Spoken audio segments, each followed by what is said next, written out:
Assalamualaikum warahmatullahi wabarakatuh. Perkenalkan, nama saya Syakila Finanjani dengan NIM A1S1222033. Saya dari Program Studi Bimbingan dan Konseling Fakultas Keguruan dan Ilmu Pendidikan Universitas Jambi. Saat ini saya akan membacakan laporan dari hasil observasi lapangan, di mana ini adalah salah satu tugas dari mata kuliah Evaluasi dan Diagnosis Kesulitan Belajar yang diampu oleh Bapak Muhammad Hamdi, SPD MPD. Anak yang menjadi sasaran untuk observasi lapangan identifikasi kesulitan belajar saya adalah berinisial KZ dengan jenis kelamin laki-laki. KZ merupakan anak kedua dari 3 bersaudara dan saat ini masih berusia 6 tahun dan duduk di bangku taman kanak-kanak. Saya mau wawancarai orang tua KZ, yaitu ibunya, dan juga mewawancarai wali kelas KZ di sekolah. Nah, berdasarkan hasil wawancara tersebut, saya menduga bahwa kesulitan belajar yang dialami oleh KZ ini adalah kesulitan dalam membaca atau disleksia dan kesulitan bahasa. KZ ini terlahir dengan normal dan berat ataupun tinggi badannya saat itu juga termasuk normal. Dia tidak memiliki riwayat penyakit kronis sama sekali, hanya saja di usia 5 tahun ia didiagnosis mengalami speech delay oleh dokter dan melakukan terapi di usia 5 tahun itu juga, dan saat ini sudah melakukan terapi selama setahun dengan usia KZ yang sudah beranjak ke 6 tahun. Sudah menginjak 6 tahun saat ini, tetapi KZ masih belum bisa berbicara dengan baik dan membaca dengan benar. KZ sendiri sudah mengenali huruf dari A sampai Z, namun tidak bisa disebutkan secara beruntun. Dan KZ juga sudah mengenal angka dari 1 sampai 10, namun dia juga masih belum bisa mengurutkan secara teratur. Hanya saja, dibandingkan dengan berhitung, KZ lebih sulit dalam membaca.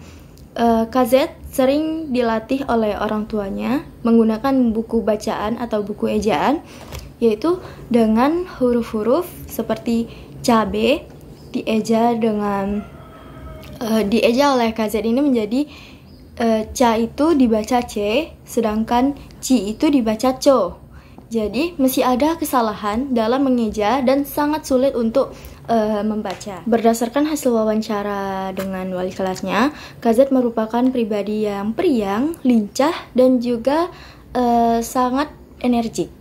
Motivasi belajar KZ ini sangat tinggi, di mana KZ ini sangat suka belajar dan ia sering mengajukan diri untuk membaca duluan, walaupun si KZ ini tidak bisa membaca dengan baik. Jadi setiap gurunya bertanya siapa yang ingin membaca duluan, dia pasti selalu tunjuk tangan karena dia sangat semangat untuk belajar membaca, meskipun dengan kondisi yang sangat sulit untuk berbicara atau berkomunikasi dan sangat sulit untuk menyusun sebuah kata. Menurut pandangan saya dan pengakuan dari orang tua, pola asuh yang diterapkan oleh orang tuanya adalah pola asuh demokratis, di mana KZ dan saudara-saudaranya ini tidak terlalu dikekang dan tidak terlalu dibebaskan.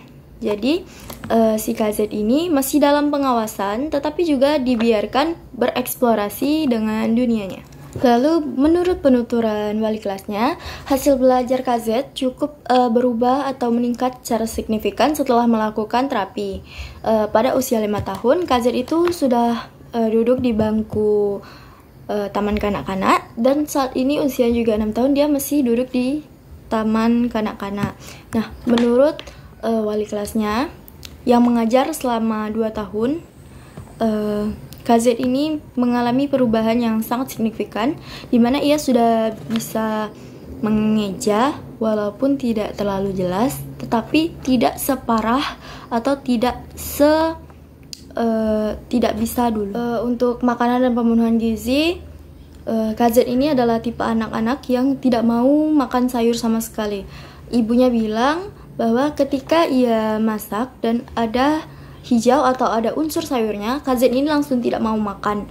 Dan menurut penuturan gurunya, KZ ini sering tantrum ketika makanan dia itu ingin memiliki makanan yang dimiliki oleh temannya.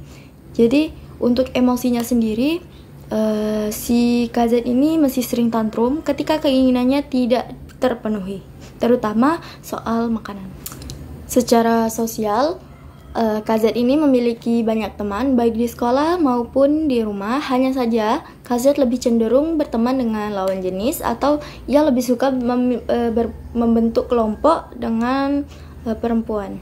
Hal yang menjadi dugaan kuat bahwa KZ ini mengalami kesulitan belajar membaca dan bahasa adalah karena faktor dari keterlambatan orang tuanya tadi dalam mendidik, dan juga adanya diagnosis dari dokter yaitu mengalami speech delay, dan faktor keturunan yaitu dimana saudara pertama KZ ini juga mengalami hal yang sama, dimana ia juga mengalami speech delay dan kesulitan dalam membaca. Saat ini usia saudaranya KZ itu adalah 9 tahun, namun ia juga masih belum terlalu lancar dalam membaca.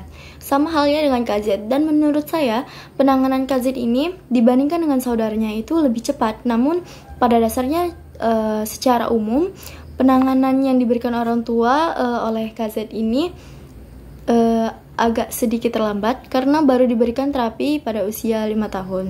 Dan juga orang tuanya ini sering memberikan tontonan-tontonan kartun yang menarik atau kurangnya interaksi antara orang tua dan anak. Mungkin hanya itu yang dapat saya sampaikan. Lebih kurang saya mohon maaf. Saya akhiri. Wassalamualaikum warahmatullahi wabarakatuh. Dibaca. Sama tadi? Sama. Apa namanya? Ca. Ini? Ca. Ca. B. Bo. B, bukan bo. B. Jadi ca. Cabe. Cabe tuh. Iya, cabe. I. C. Ca. C. C. I. Dibaca. Baca. Ca. Ci. Ci. C I dibaca ci.